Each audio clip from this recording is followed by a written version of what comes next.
అసలు నువ్వు ఏమనుకుంటున్నావు?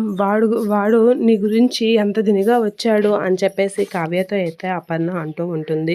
ఇక కావ్య అయితే ఏదో చెప్పడానికి చూసేసరికి వాడు ఎంత తహతహలాడాడు నీకు ప్రపోజ్ చేద్దామని. కానీ నువ్వు మాత్రం పట్టించుకోకుండా పెద్ద పనున్నట్లుగా బయటికి వెళ్ళిపోయావు అని చెప్పేసి అపర్ణ అయితే చాలా సీరియస్ అవుతూ ఉంటుంది.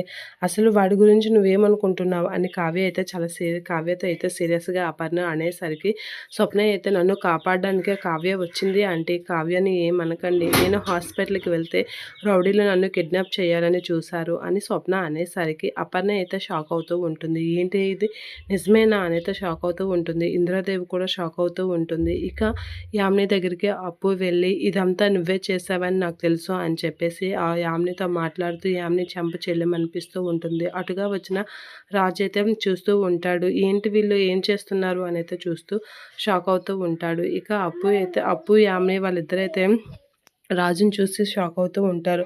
ఎందుకు నేను ఇక యామినికైతే బావకి నిజం తెలిసిపోతుందా ఏంటా అని అయితే కంగారు పడుతూ ఉంటుంది. ఇక రాజు అయితే వాళ్ళిద్దరు కలిసి అలా చూస్తూ ఉండిపోతాడు.